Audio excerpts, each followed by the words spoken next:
Welcome to Mind Your Wedding Business Podcast. I'm your host, Kevin Dennis. In addition to leading the charge at Wedding IQ, I also run Fantasy Sound Event Services, a lighting and entertainment company based in Livermore, California, that I founded over 35 years ago. Each week on this podcast, you'll hear thought-provoking and empowering interviews with wedding professionals who have found success in the industry.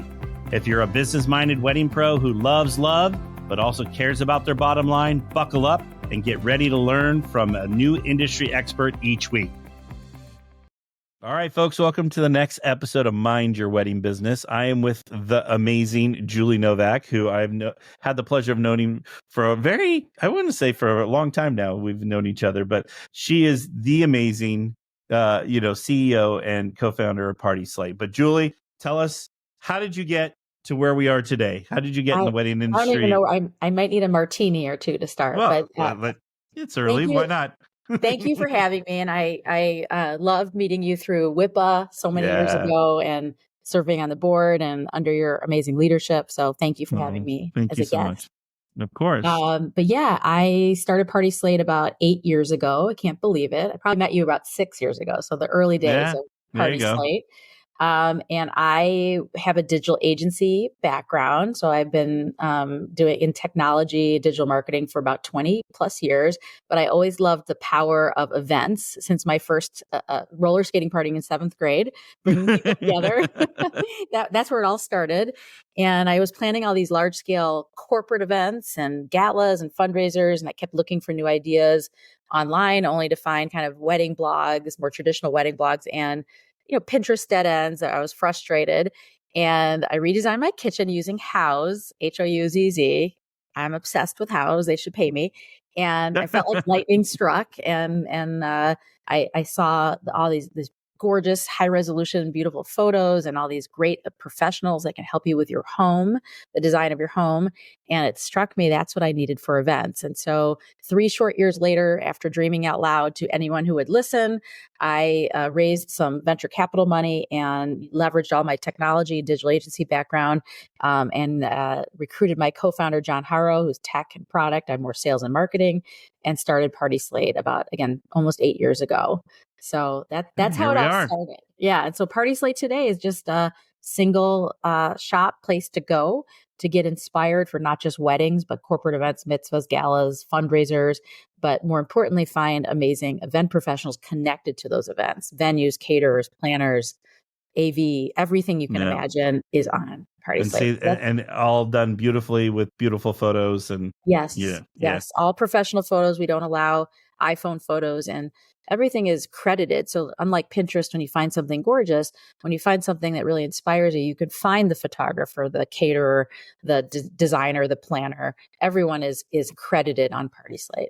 Yeah, I love it. Love it. All right. So we're here to talk about demystifying AI for the event industry. So this is, the hot buzzword right now. It's kind of got some people scared, and it's got some people excited, and everywhere in between. So I think the best way to start is like, Julie, what is AI? So this is how I actually asked ChatGPT, which is an artificial intelligence, one of hundreds of different platforms out there. I'm sure many of your listeners have used ChatGPT before at this point, but I went into ChatGPT and I said, how do I explain what artificial intelligence is to event professionals in kind of in a simple way? And so what ChatGPT came back with is, imagine a wedding planner or a corporate planner, any type of planner that planned their first wedding, and imagine all the things they learned, the mistakes they made. They planned their second wedding. They planned their 15th wedding. Now it's 20 or 30 years later, and they're planning their 200th wedding. That planner keeps learning and getting better from all the things they see, the mistakes they've made. They've read books, they've gone to seminars. And so artificial intelligence is trying to recreate how that wedding planner, just as an example, gets smarter and better over time through actually learning information. And so unlike Google, where you're like, how to become a great wedding planner, and articles come back, they're actually reading every article in the world.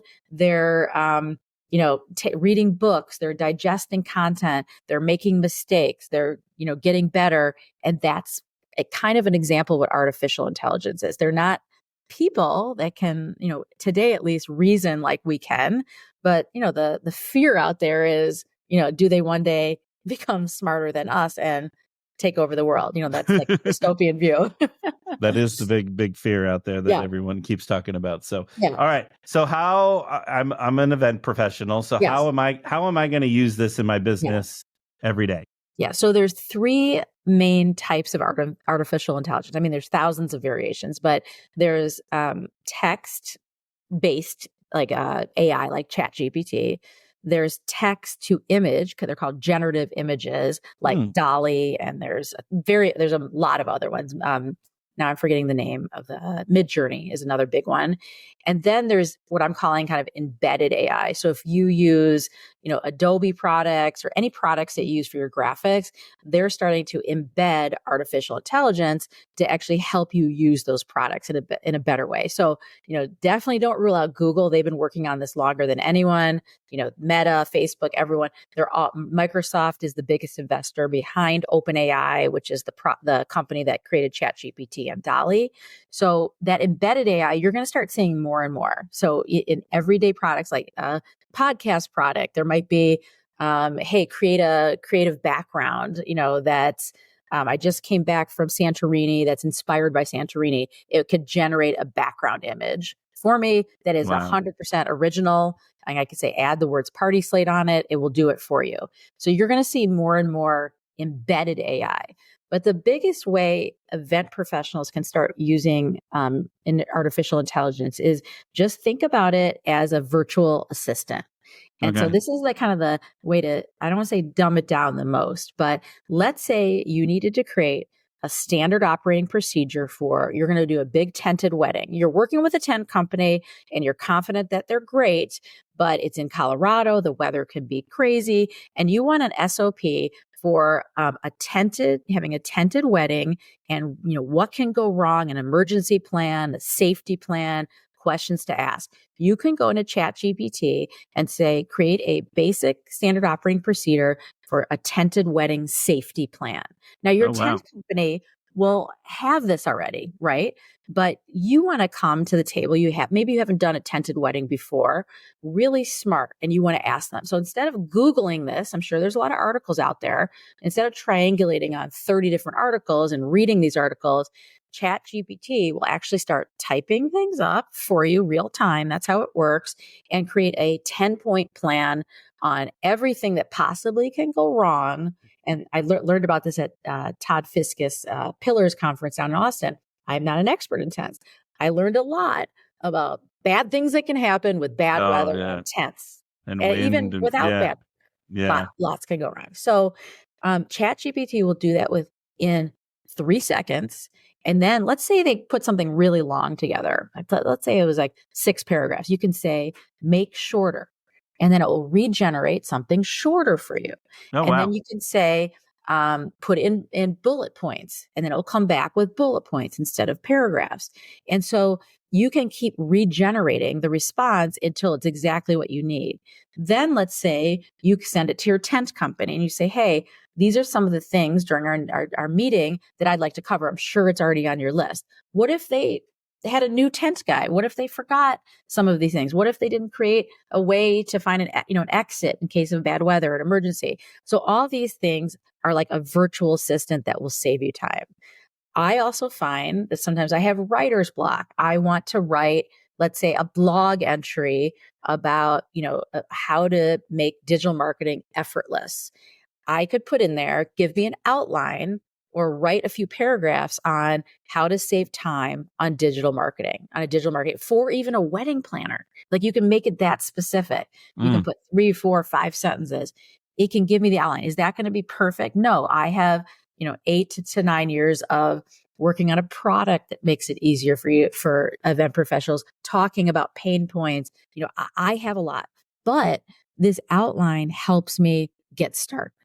And so that's really what I want people to think about is it's someone like sitting right next to you to be a helper to get you started, to get the ideas flowing. So I think in addition to like that virtual assistant mindset, think of it as an idea generator as well. That's amazing because it's a time saver.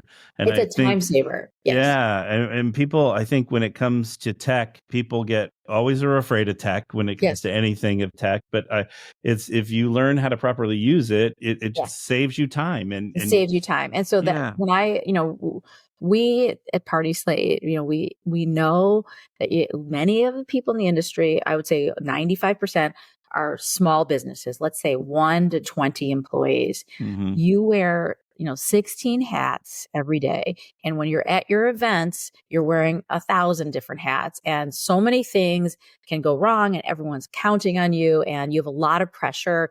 And unlike, building a website or doing other things where, let's push it a week, a live event cannot be pushed. And so that's what makes it kind of like Broadway, like the show must go on. So we have tried to make tools that save time on digital marketing. We're excited if you're looking for example, white tents or anything that to get you inspired for your event. We've leveraged Amazon's image recognition artificial intelligence on PartySlate. So if you put white tents, and it doesn't work perfectly, we're not Google, but if you put in white tents or you put in other topics, all those photos will come back. It's not because we tagged 2 million photos that have been uploaded to PartySlate by hand. They're all image recognition, artificial intelligence we're using. If you think about it, that's almost like an embedded AI. It's AI from another company because it's very expensive to develop these language models and everything. So Amazon, all the big companies have AI models or that you can either integrate or buy. That's what we did with Amazon and integrated that into our technology. Wow. And then that makes your life easier. And the user gets what they want. They're not frustrated. And exactly. There's so many wins through that. So exactly. So I was going to say that. So that's one type of AI. That's the text responses that either are time savers, virtual assistants. I know people that say, hey, I have a big corporate themed party coming up. I need some ideas. Here's what the client is, come up with themes. Again, it's not going to be as good as, the people who have been doing this for a long time. But what if there's a list of 30 things that come back and 1 or 2 sparks an idea? Mm-hmm. I think, don't be afraid to use it. Bookmark ChatGPT. It's an OpenAI product. It's free to use, and bookmark it and start using it for fun. Next time you go to Google, use ChatGPT as well and see how get comfortable with the technology and see if it's something that you think could save time in your business. So that's one of the first big ways. The second way I think is still developing, but also very exciting, which is text to image artificial intelligence. So I know many people like to use Google Images and, for ideation, people look at Pinterest, people look at PartySlate, et cetera. But for mood boards, for a really, a high-end custom event, if you're trying to plan we're just in Maui, a Hawaiian themed tropical, corporate event, and you're looking to generate some ideas. I know a lot of designers, not a lot, probably 2-3%, but I know I've talked to at least 10 or 12 in the last, 6 months that are using these tools to generate mood boards, not the final designs, but mood boards. It could be of, someone that Jen Gould, who out of New York, Jennifer Gould Events, she and her designer created in, I think it was MidJourney, a circular bar with a tree in the middle and really cool lighting. And their prompt was maybe 6, 7, 8 sentences long. So you could, instead of just saying, give me an outline for intent SOP, you can put very, very detailed prompts on what you're looking for, and then keep regenerating that image. And it's not a Google image. It's not an image that's out there. It's an original image that is being created. That's why they call it generative. It's not something that's being copied or changed. At least that's what they say. It's that's the controversy out there. This is an image. And when you get it good enough, I am not good enough with a tool to make an image that looks good. But if you have a designer that's good at this, you could actually save thousands of dollars and hours in concepting with your high-end client that is looking for something completely original. And that's on MidJourney, you said? MidJourney. All right. Wow.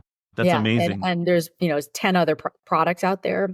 Dolly is what I've used, which is OpenAI. But it's fascinating to see how much venture capital in your backyard is going into artificial intelligence. And so what we're going to see is more and more companies coming up with innovative ways to use these incredibly complex, expensive models that, scientists and PhDs are creating, and using, I don't even know how to use the word, but the storage and the processing power it takes to run artificial intelligence is incredibly expensive. So when you see an AI company, they're not raising like $1 million or $10 million. They're raising like $100 million to get started. Yeah. Wow. So it's pretty crazy. That is crazy. So, all right. So I think one of the things people, I think, in the wedding industry get worried about is that they're worried that we're going to lose the human touch if we start using AI. So what do you think? Or like, even when it comes to customer service, like people are starting to use it. Like, so how can we use that without losing the human touch, and how can we use it successfully with our customer service? I mean, this will date me a little bit, but when the internet first came to be, people thought, people never go to movies. And you have seen that movie viewing has changed, but people still enjoy going to movies. They still enjoy going out to eat. They're not just delivering, Uber Eats to your house. I think the same with AI. People still want and need the human touch. I think the events industry can only gain from these technologies.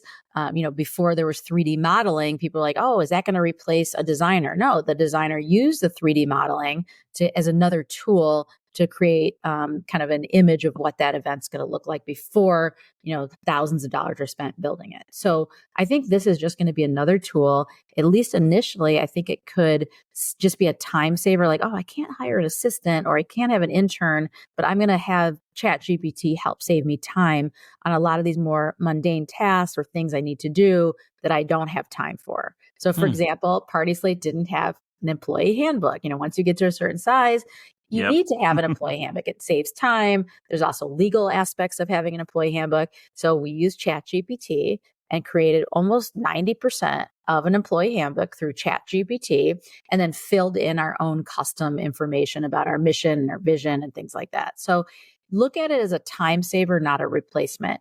I do think one day there could be more artificial intelligent bots that could help answer some of the more mundane questions that you get over and over and over again from your clients that could easily be answered by a bot that you train with your own language, et cetera. So you're seeing more and more of that on travel sites, et cetera, where it's almost human-like. But when it comes to planning an event and going to a physical space and having a tasting and having review meetings, I don't see right now how artificial intelligence would replace that human experience and the insights that people bring that have been doing this for 20, 30 years. So I don't see it as a threat.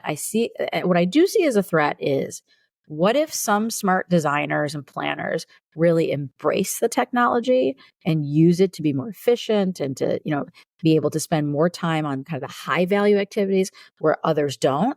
I think those could be more threatened, just as some didn't get on the digital marketing landscape and they're just doing magazine ads still. I think those people are not going to be seen because 95% of media consumption is now digital, if not more. I mean, when's the last time you picked up a magazine? It's very rare. Very rare. So I still like my People magazine, but that's, other than People, I get all my news, everything, information, entertainment from the digital. But even, I mean, like, I have the Apple News thing. I could pull up the People magazine right now if I wanted to, on my phone, which is, that it blows your mind that you exactly. So I think with artificial intelligence, if people just say, "Oh, I want it to go away," or I don't want I don't want to have to learn a new thing. I think that over the next 2 years, that could be a competitive, a disadvantage to your business. So what I'm telling people is, use to start ChatGPT, just get familiar with the tools. And then if you are in the design business, everyone's got that designer friend that's ahead of the curve, the early adopter. I'm encouraging people to just set up some Zooms with your colleagues at, your friendors, and talk about it. How are you using it? What have you found helpful to your business? Because I do think people will get left behind just as, digital marketing is now important versus print advertising or just, booths at expos. Again, we went to Wedding MBA. We had a great experience. I spoke there. Those type of things are still going to be in-person connections are still important. But I think leveraging new technologies is very important, or you could be left behind. Yeah, no, it makes sense. We got to adapt. We got to adapt. We really do. We really do. So how do you think, looking at your crystal ball, looking at 2, 3, 4, 5 years out, what do you think we're going to be doing with AI in the event industry? I believe a lot of concepting, mood boards, design discussions will somehow leverage AI, and it could be through the tools you're already using today that have AI built into it, because every technology company now is creating plans for artificial intelligence and how it can make their software better. And so, again, I believe that definitely will be the case. I also think some of the more mundane tasks that, maybe I have no idea, could there be a artificial intelligence for sound checks? I have no idea. I don't know the technology, but probably the technology you're using today to do sound checks could be done with artificial intelligence. I don't know. So I think you just think about, what are some of the ways you work today that could be automated through artificial intelligence. That's what I would be thinking about. But I think design is the biggest impact. I think people will be using the text prompts more than a Google. I think Google will transition to be more like a ChatGPT. I mean, Google has so much work on artificial intelligence. They just haven't come to market like a ChatGPT. So I believe Google will be the biggest adopter and provider of artificial intelligence. Like they're going to get in there. A product called Baird, I think it's called. I'm not as familiar with that product, but I do think the way you use Google will be different. I think the biggest thing I want to make sure is that people that train these artificial intelligence, like the content, that they get credit for. Either they're paid for their knowledge. So if they come to PartySlate and scrape PartySlate, and then you don't have to go to PartySlate anymore, that's a threat to PartySlate. Yeah, it's a threat to any company out there. So we're going to have to figure out models where there's either source links that link you back out to the original source of how that model learned, or actual links embedded into the responses.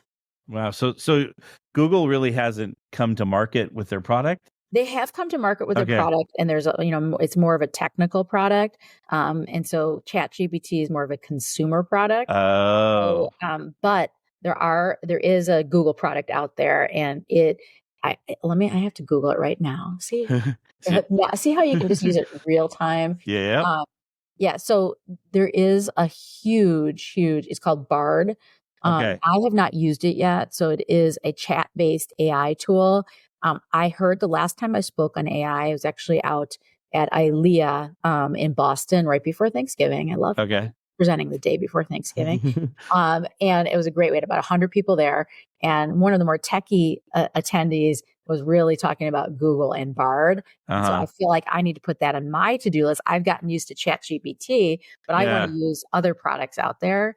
But Google, way bigger than just these consumer tools, are going to be how their product is going to work differently due to artificial intelligence. Well, and Google, I feel like, controls so much of what we do. Yeah.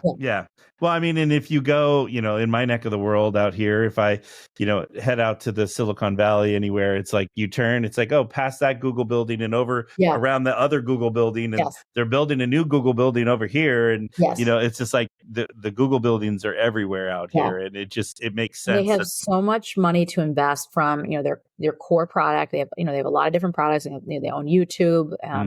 They own a lot of digital properties, but their core product to this date, search is really the front page of the internet still. And so, how many people are using other search tools? Very, very few.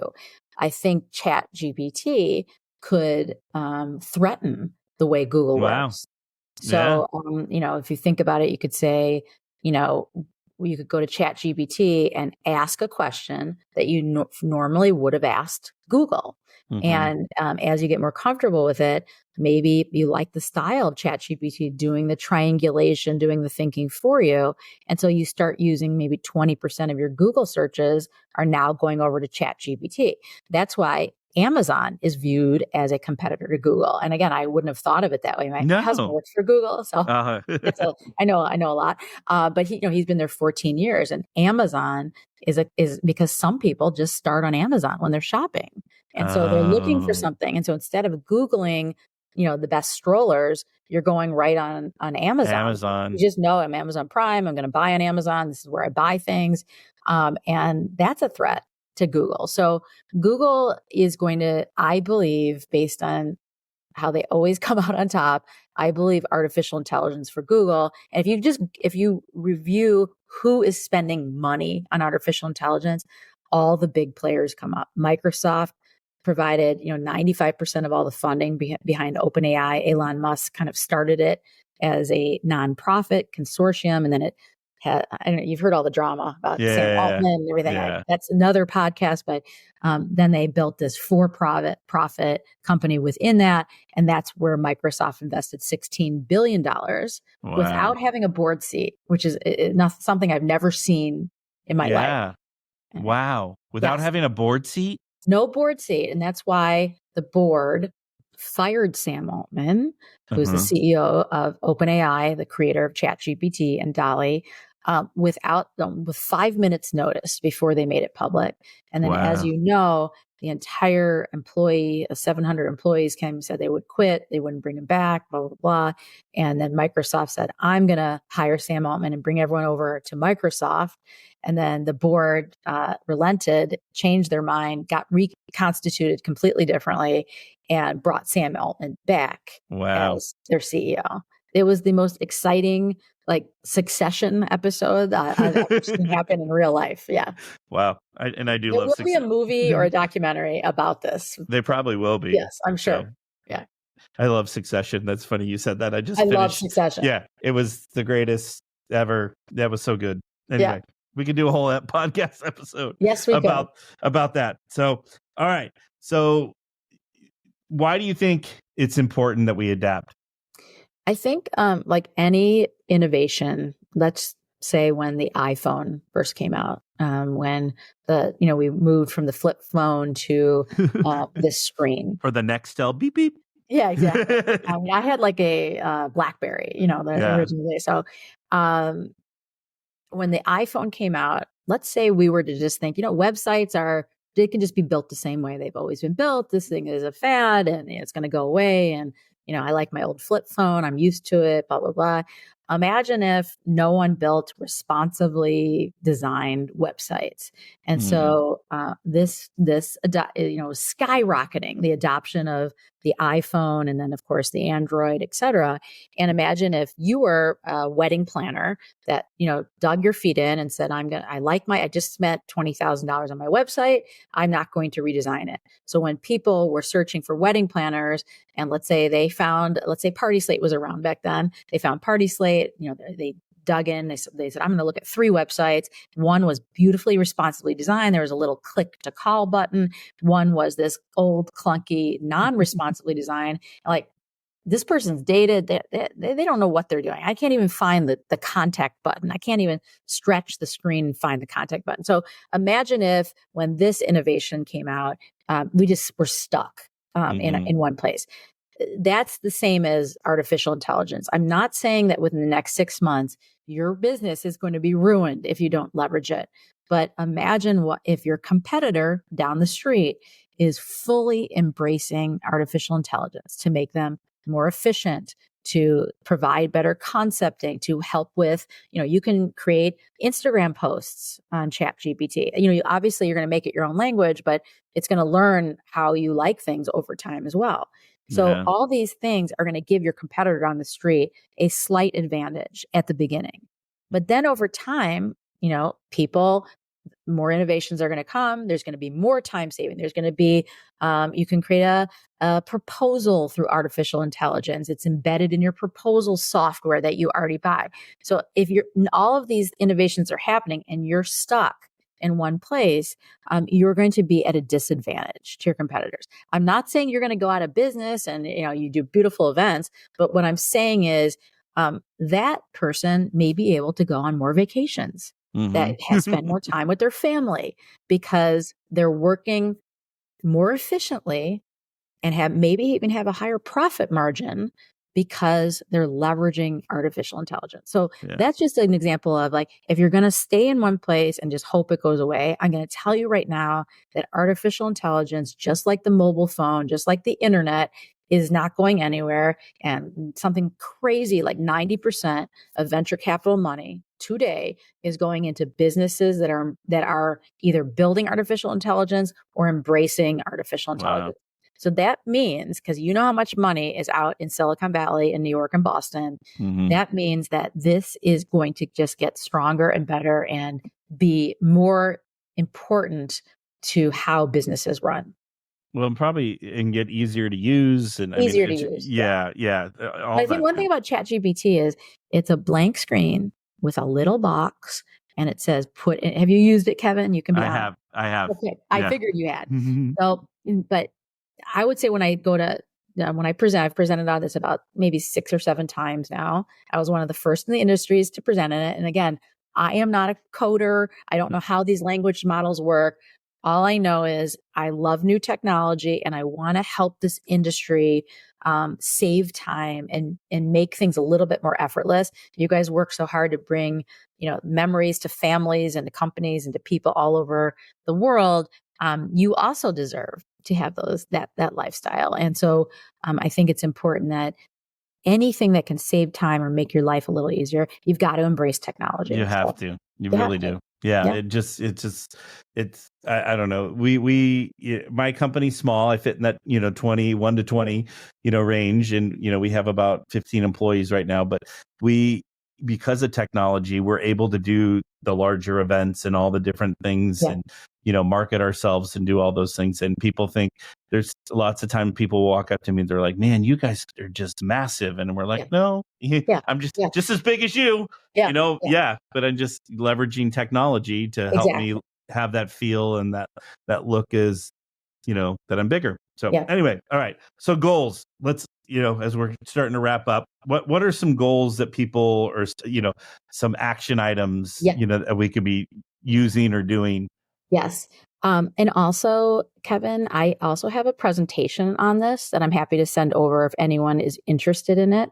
I can email it over to them. So in your show notes, you're welcome to, I can give you a link where they can request this. That'd be awesome. There's 4 things that I really think could really help people get smarter about AI.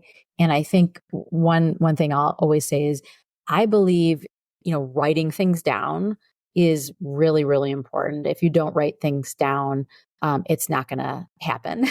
So the most important thing I can say about AI is write it kind of a short, 1 paragraph on what your goals are with AI. So how you think your business could leverage AI over the next year. So for example, save time, help with digital marketing, just put, your hypothesis of how AI could help after you talk to your peers and do a little bit of research. But the most important thing is to start experimenting with AI today.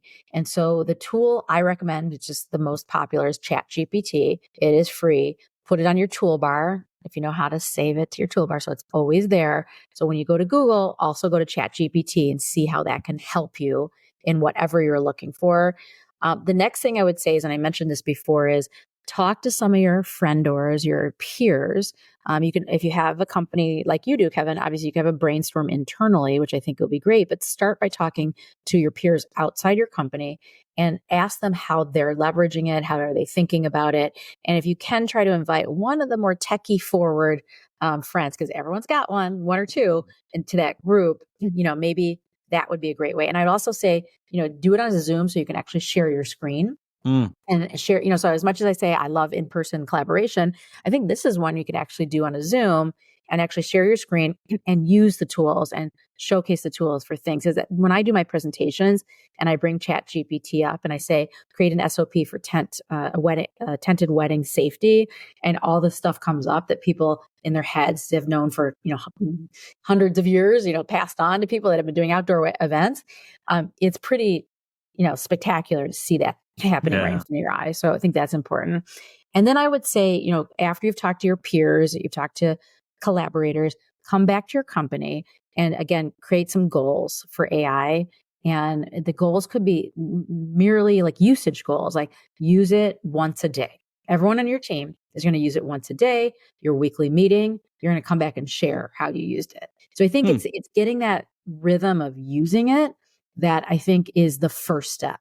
If you are a design company or the area you're in is really impacted by visual AI, I really think getting someone on your team through a course or through some YouTube training, or there's a lot of free training out there on how to leverage these tools. It may not work for your business, or it may be the best thing you've ever used. I just think that if you have a designer, I think that designers have a lot to gain by considering it as just not the leading tool, but a tool in, 20 tools that they use to help concept a mood board or a design for a larger scale event. For a small event, you're probably not going to need it as much, but there are very, very expensive 3D modelers and designers that you can pay like 15, 20K, if not more, to create 3-dimensional views of your design. This is a free or very low cost way to do something that used to cost $20,000. It's not going to be as good. It's not going to be the same. Those people are not at risk, just like architects aren't at risk. But there is a cheaper way to create original images, not images that exist already, because there's a lot of those that create original images for a design concept that you have. Wow.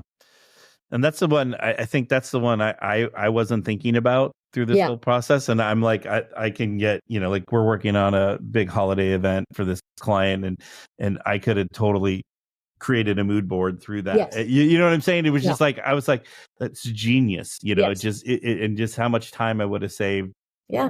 Googling, looking for images. Trying to find things. Like, you look at it as like another tool, not to sound geeky, in your tool belt. It's another tool. So we want people to use Google. We want people to use PartySlate. We want people to use Pinterest. Get your ideas. Ideas land at you. Like you could be in a store and an idea lands on you. That our idea slates are very, very popular on PartySlate.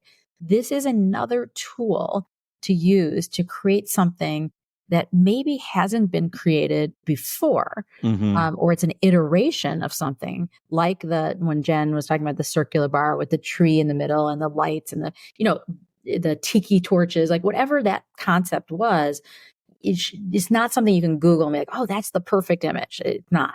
So by using MidJourney or DALL-E or others, I think play around with them. Like I've played around with them for presentations when I've talked about PartySlate. The original design aesthetic came from when I was a child. My aunt was a modern art collector. My parents became modern art collectors. I went to a lot of modern art museums all over the country, like when we travel. And it really inspired me, the all white walls, the cleanness, the white space, the perspective of the art. And so for PartySlate, we try to kind of disappear in the background, and the art are your photos and videos. So when I was presenting that to the company, I wanted to show a little girl, 8 years old, blonde hair, still wearing all black, in a modern art museum, looking up at the art. I created an image in DALL-E. No way. Yeah. I'll send it to you after this. I created an image and, it was cool. It was like not an image that's out there. And it was a girl, a little blonde ponytail looking up at the art, all white art. So that was a generative, that was generated from DALL-E. It was not a photo that exists anywhere in the world. Wow. That's amazing. Yeah. And something that's unique to you.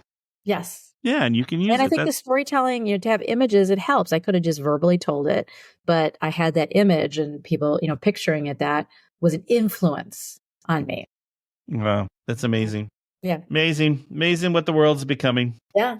So, all right. Well, anything that we've missed that we didn't go through? No, I would just say, I'll give you the link for the show notes on if anyone wants to request the presentation on AI. We are also doing a lot of webinars on AI. We've done a couple. We'll do a couple more next year. But we think if we can help the industry become better digital marketers and leverage technology in new ways, we feel that also helps build PartySlate's brand as well. Yeah. Well, and I'll give you a little plug. Your webinars are amazing. You always learn something from it. So if you're not, doing the PartySlate or, attending the PartySlate webinars, please, help yourself out. You're going to grow your business tenfold by attending them. And for PartySlate, if you want to get on our mailing list, you want to be on our newsletter, just go to partyslate.com/pro. If you have a free profile, if you're a premium member, I'll put a little plug. We'll do all the work for you and give you additional exposure. Start with a free profile just to get to know us. Then you're automatically included on our mailing list. Yeah, that's great. All right, Julie, one thing I always end with is since we are a wedding podcast, but even though we just talked about tech for forever here, I could talk all day. Yeah. But what is your favorite part of a wedding? I would say, can I have two favorites? Yeah.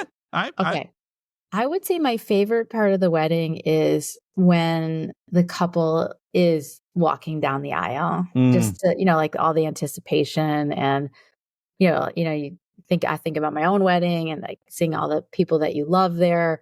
I think like the walking down the aisle, but I also love a good after party. You know how some people are doing a separate room, and it's like our head of social media marketing had like a Michigan, she went to University of Michigan themed, after party. So you go into the room afterwards and it's all like go blue, Michigan, and that's dance awesome. And DJ. And I think it's kind of a fun, if you could make it up late to have a little after party. Yeah, I love it. Because I think a lot of people are not doing the after parties right now, and I think they're missing out. Yeah, because I think it's fun. Even if it's just an hour, after, I think there's always, it doesn't have to be long. Stay. Yeah. No, yeah, but those people that want that extra cocktail or whatever, it's a fun way to do it. So, yes. All right. So, Julie, what's the best way for people to get in touch with you? Yes, I would recommend following us on Instagram. So we have a lot of good notes on there. So that's just at PartySlate.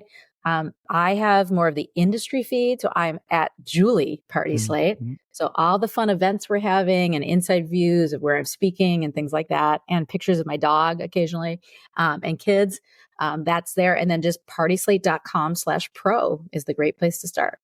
Well, perfect. All right, Julie, it's been a pleasure. Hopefully we will have you back to, because in 6 months from now, AI is all different. Yeah, it's going to be totally different. And this is going to be old news, and we're going to need you back for the update. So anyway, So Julie, thank you so much. We really appreciate you being here. Thank you. Thank you so much. To our listeners, thank you for tuning in to another episode of Mind Your Wedding Business Podcast, brought to you by Wedding IQ. I hope you've enjoyed listening to this episode. Please get in touch with me if you have a topic you would like for me to cover, or if you are in the area of your business you're struggling with, let us know. We'll be happy to help. I encourage you to check out our other episodes on Apple, Spotify, or wherever you listen to podcasts. And if you're a fan, we'd love to hear from you, and we'd love for you to subscribe to our podcast and leave a review. It helps others find our podcast so they can learn from our guests too. Thanks again for listening.